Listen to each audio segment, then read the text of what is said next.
Wars, waged across the span of human history, have always been guided by a set of rules or ethics, whether implicit or explicitly codified. Among the earliest recorded rules of war are those found in the Bible, specifically in Deuteronomy 20. This passage not only outlines ancient Israelite military law, but also provides a window into the moral and ethical considerations of war that resonate with contemporary discussions on the morality of conflict. Deuteronomy 20 is a profound narrative steeped in historical, cultural, and ethical significance. Its relevance stretches beyond its ancient origins to touch on modern debates about war and peace, making it a pivotal study for both scholars and lay readers alike. In this essay, we will delve deep into the text, exploring its historical context, cultural impact, and its enduring relevance in today's world.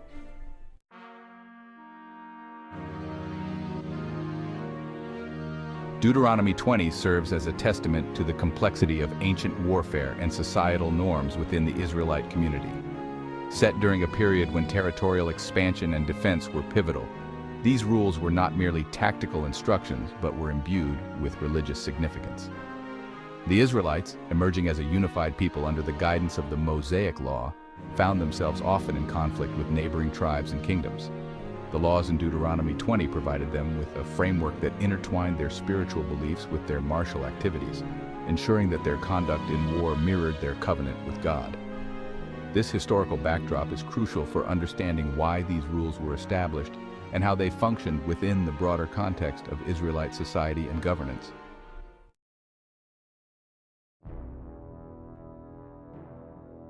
Deuteronomy 20 outlines specific rules that governed warfare for the Israelites, reflecting a combination of strategic, moral, and religious considerations.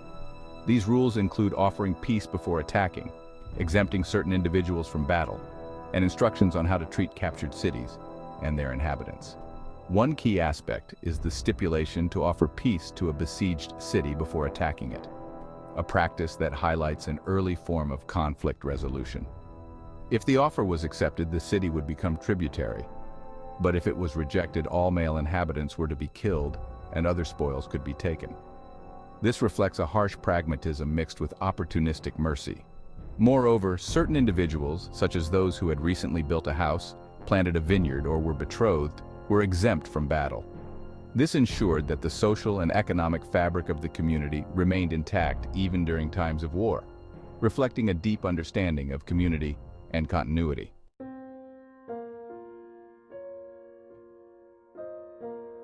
The ethical dimensions of Deuteronomy 20 are both complex and enlightening. These ancient rules provide a framework that not only dictated the conduct of war, but also integrated moral considerations, which resonate with the contemporary rules of engagement that emphasize minimizing civilian harm and protecting non-combatants. Comparing these ancient ethics with modern principles such as the Geneva Conventions, one can see a foundational desire to regulate warfare and mitigate its horrors. Though the measures and context differ vastly, the underlying intent to incorporate ethical considerations into the conduct of war shows a surprising continuity. This integration of ethics in warfare in Deuteronomy 20 also raises questions about the moral responsibilities of soldiers and commanders, reflecting an early grappling with what we now discuss in terms of war ethics and the moral injuries of combat.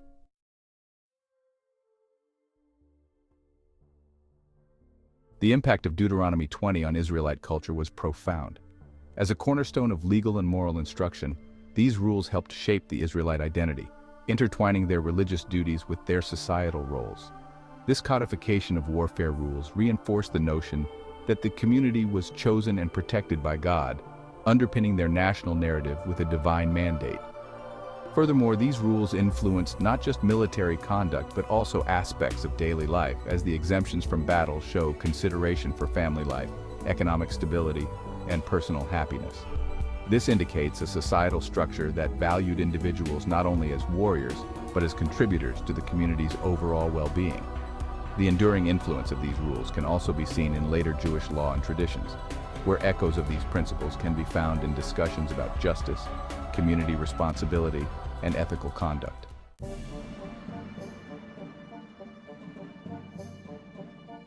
When comparing the rules of war in Deuteronomy 20 to those of other ancient civilizations, such as the Code of Hammurabi or the ethical teachings of Ashoka in India, several interesting similarities and differences emerge. For instance, like Deuteronomy, the Code of Hammurabi contains laws that blend legal, ethical, and religious elements, although the latter is more prescriptive and less conditional. One major difference is the emphasis on direct divine command in Deuteronomy, which is less pronounced in other ancient legal codes. This reflects the unique theological landscape of Israel, where legal and ethical norms were seen as directly emanated from God. These comparisons not only highlight the distinctive features of Israelite warfare ethics, but also show a shared ancient preoccupation with regulating war and protecting societal order during conflict.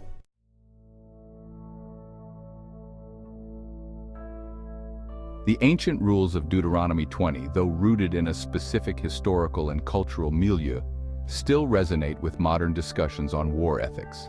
In contemporary legal frameworks such as the United Nations Charter and the Geneva Conventions, we see an evolved yet fundamentally similar approach to the regulation of warfare, emphasizing peace, protection of civilians, and humane treatment of prisoners.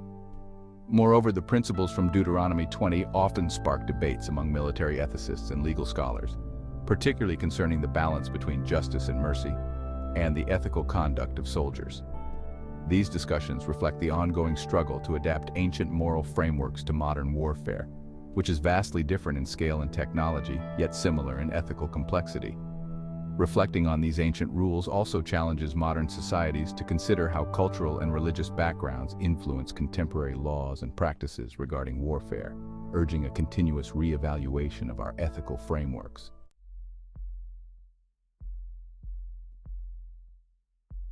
Scholars have long debated the interpretations and implications of Deuteronomy 20. Figures like Walter Brueggemann and John J. Collins have provided insights into how these texts should be understood within their ancient context and what they might mean for today. Brueggemann suggests that the rules in Deuteronomy reflect a covenantal theology that views war as under divine command and supervision, highlighting the theocratic aspect of Israelite society. On the other hand, Collins points to the ethical progression represented in these laws when compared to other ancient Near Eastern societies, emphasizing their role in the moral development of the Judaic tradition. These scholarly debates enrich our understanding of Deuteronomy 20, providing multiple layers of interpretation that range from historical and theological to ethical and legal analyses.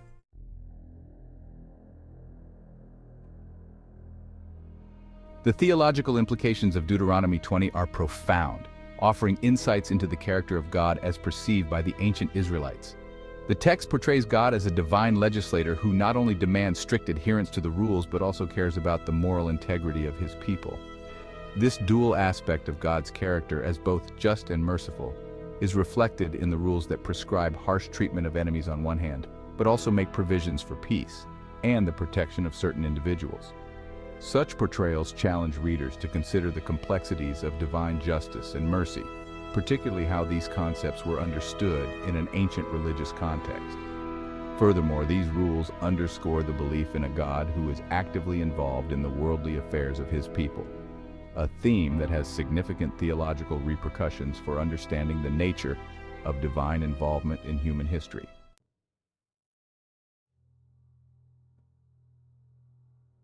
Throughout history, there have been instances where the rules of Deuteronomy 20 were reportedly applied or explicitly referenced. For example, during the conquests of Joshua, the Israelites are said to have implemented these rules, particularly in their dealings with the cities of Jericho and Ai. Analysis of these battles shows a strict adherence to the rules, with no quarter given to combatants, and a complete dedication to the devoted things, which were either destroyed or dedicated to God. These actions raise questions about the ethical dimensions of such total war tactics and the implications for both the victors and the vanquished. Reflecting on these case studies helps us understand how ancient texts were interpreted and applied in real-world scenarios, providing a historical lens through which to view the practical impact of biblical laws.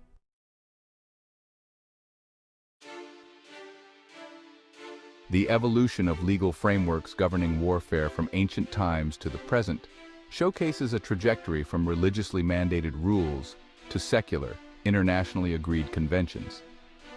Deuteronomy 20 represents an early form of such legislation, where warfare was bound by religious and ethical norms. Over the centuries, as societies evolved and international interactions expanded, these rules morphed into more elaborate legal systems, evident in documents like the Hague and Geneva Conventions. These modern documents share a similar goal of protecting human rights and maintaining ethical conduct during war, albeit in a vastly different context. Tracing this evolution highlights how foundational ideas from texts like Deuteronomy 20 have persisted and adapted, influencing the development of international law and continuing to shape global ethical standards in warfare.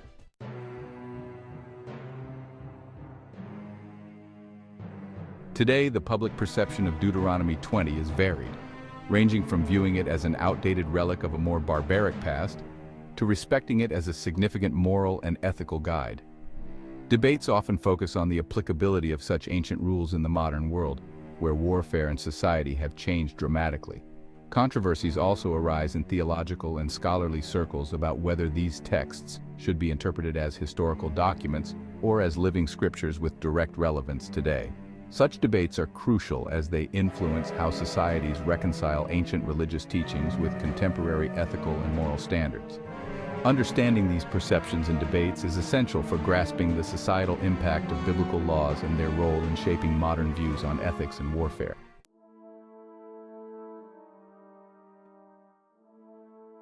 Deuteronomy 20 raises several ethical dilemmas, particularly regarding the justifiability of war, the treatment of enemies, and the role of divine command in human conflict. These questions challenge readers to consider the conditions under which war is justified, if at all, and how to balance justice with mercy in times of conflict. The application of these ancient rules today presents practical challenges, as modern warfare often involves complex international relations and technologies that were unimaginable in ancient times. Wrestling with these questions is crucial for developing a nuanced understanding of war ethics and for guiding contemporary decision-making in military and political arenas. Inviting readers to reflect on these dilemmas encourages a deeper engagement with the ethical complexities presented in Deuteronomy 20 and fosters a more informed discourse on war and peace in our own time.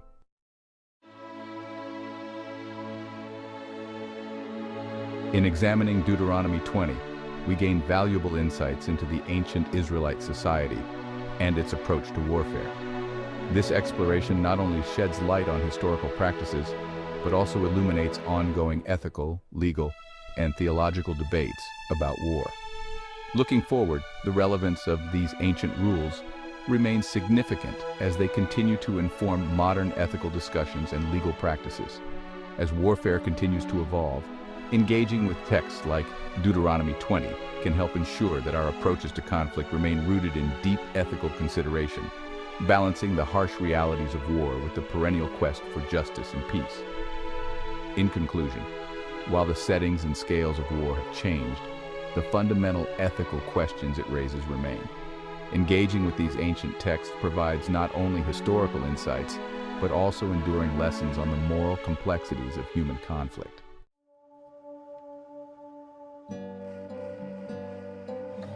For those interested in exploring Deuteronomy 20 and its implications further, the following resources are invaluable.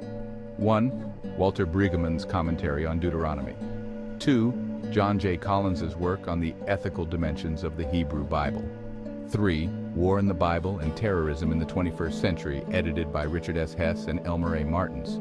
4. Holy War in Ancient Israel by Gerhard von Rad. These texts provide deeper scholarly insights and broader context for understanding the multifaceted discussions surrounding Deuteronomy 20 and its relevance in both ancient and modern contexts.